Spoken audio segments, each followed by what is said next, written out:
और आज इसी मुद्दे को लेकर हम तमाम सवाल पूछेंगे, शायद प्रशासन जाग जाए। और इसी पर चर्चा करने के लिए हमारे साथ कुछ मेहमान जुड़ गए हैं। सामाजिक कार्यकर्ता हैं किरण मिश्रा हमारे साथ जुड़ गई हैं, बाबा साहेब उद्वंत पूर्व एसीपी हैं हमारे साथ जुड़ गए हैं, प्रोफेसर सुनील कुमार श्रीवास्तव आर्किटेक्ट हैं, वो भी हमारे साथ इस चर्चा में जुड़े हुए हैं।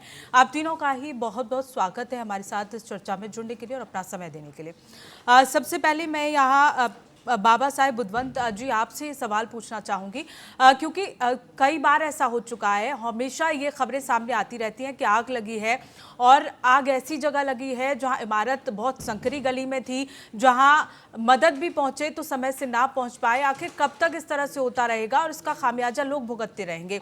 क्योंकि नियम किस लिए बनाए जाते हैं? ताकि उनका पालन हो, लेकिन पालन कब होगा? जब प्रशासन पालन नियमों का करवाएगा।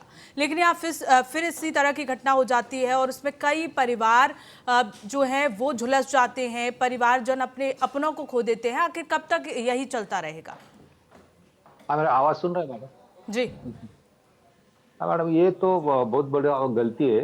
ये तो अभी तो जान तो गई है, जान तो वापस आएगी नहीं, लेकिन दोबारा ऐसा न होने इसके लिए कानून तो है, लेकिन कानून का यूज नहीं होता, कानून कोई मानता नहीं मैडम। जब कोई बिल्डिंग का नक्शा तैयार होता है तो इसे हर एक डिपार्टमेंट के पास जाता है, हर एक की एनओसी रहती है। अब सबसे पहले फायर ब्रिगेड की एनओसी लेते नहीं तो उसमें एडजस्टमेंट होती है मैडम। जब कोई हादसा होता है उसके बाद पुलिस का रोल तो आता है उसमें, लेकिन ये भी इतना सही नहीं है।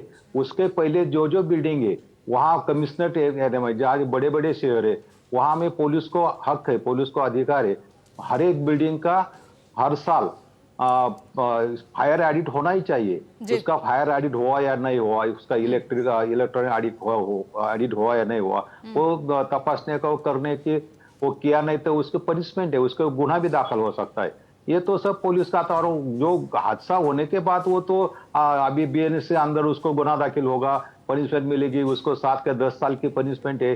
नया बीएसएन का 105 उसमें वो धारा लगती है, लेकिन ये सब बाद में होता है। लेकिन पहले जो प्लानिंग, जो इमारत का प्लानिंग तैयार होता है, आराखड़ा तैयार होता है, उस टाइम हर एक डिपार्टमेंट ने देखना चाहिए। उसमें ज्यादा से ज्यादा भ्रष्टाचार चलता है, कोई देखता नहीं है, और बाद में ये होने के बाद सब देखते हैं क्या हुआ कैसा हुआ, ऐसा नहीं होना चाहिए। लेकिन पहले से हर एक डिपार्टमेंट ने अपने अपने जवाबदारी अगर सही में सही कानून से अगर उसने यूज किया बिल्कुल, तो यानी कि ऐसा आप होगा भी नहीं मानते हैं कहीं ना कहीं यहाँ लापरवाही प्रशासन की साफ तौर पर देखी जा रही है, क्योंकि यहाँ तमाम सवाल खड़े हो जाते हैं। क्या इस इमारत के पास वैध निर्माण अनुमति और फायर सेफ्टी क्लियरेंस था? अगर नहीं था तो अब तक कार्रवाई क्यों नहीं हुई? और बिना सुरक्षा मानकों की बिल्डिंग खड़ी कैसे हो गई? ये तमाम सवाल यहाँ खड़े हो जाते हैं। हाँ बराबर है मैडम, उसमें वो तो उसके ऊपर तो अभी कार्रवाई तो बहुत कड़क होना चाहिए। उसमें वो नया धारा ही लगना चाहिए। उसने 10 साल की सजा है मैडम। बिल्कुल, लेकिन कार्रवाई होती रहेगी, लेकिन हादसा हो गया, इसकी भरपाई कौन करेगा? प्रोफेसर सुनील कुमार श्रीवास्तव जी, मैं आपके पास आना चाहूंगी, क्योंकि जिस तरह से हादसा हुआ है, सिर्फ एक हादसा नहीं है, कई राज्यों से इस तरह की तस्वीरें निकलकर सामने आती है, कई जिलों से इस तरह की तस्वीरें निकलकर सामने आती हैं। तो कहाँ कमी रह जाती है, कहाँ लापरवाही रह जाती है? क्या अगर इस पालम की बात हम करें, पालम इलाके की, तो क्या मौजूदा बिल्डिंग डिजाइन में फायर सेफ्टी को प्राथमिकता दी जाती है, या अभी भी लागत बचाने के लिए इसे नजरअंदाज कर दिया जाता है और फिर उसी का नतीजा इस तरह से देखने को मिलता है हमें?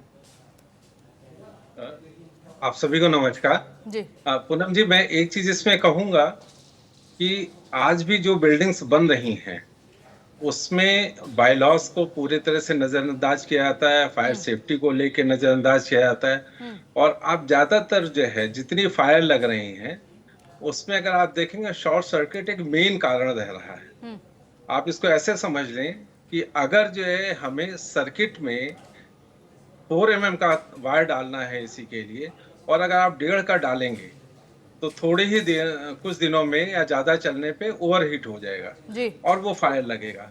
तो पहली चीज तो हमको जो है, जो नॉर्म्स अपनी जगह हैं, विजिलेंस अपनी जगह है, लोगों को भी अवेयर करने की जरूरत है कि इलेक्ट्रिकल के बारे में थोड़ा सा अवेयरनेस बढ़नी चाहिए कि हमको कितने mm का तार डालना है। एक पहला बिंदु है।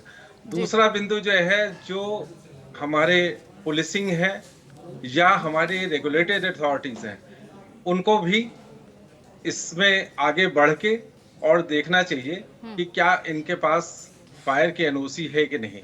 अब जहां तक फायर की एनओसी है तो कई बार ऐसा होता है छोटी बिल्डिंग्स में फायर की एनओसी की रिक्वायरमेंट नहीं होती है।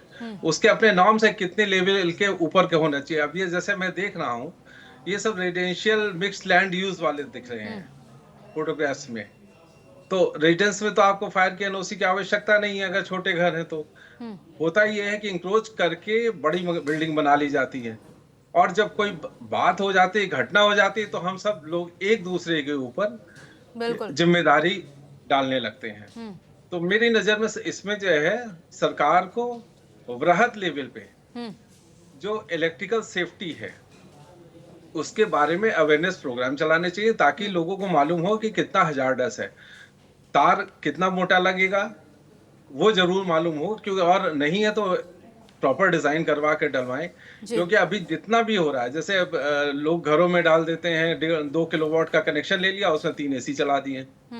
अब वो 3 एसी के लिए जो है 2 किलोवाट कनेक्शन कम है तो होगा क्या, ओवरहीट करेगा ही करेगा, हीट लोड बढ़ेगा, तार जो है आपका शॉर्ट सर्किट होगा और वो ऐसे समय होगा जब किसी को नहीं पता होगा। बिल्कुल और सुनील फिर जी, ये यानी कि डिजास्टर लोगों को सामने आए। जागरूक करने की जरूरत है इस बारे में।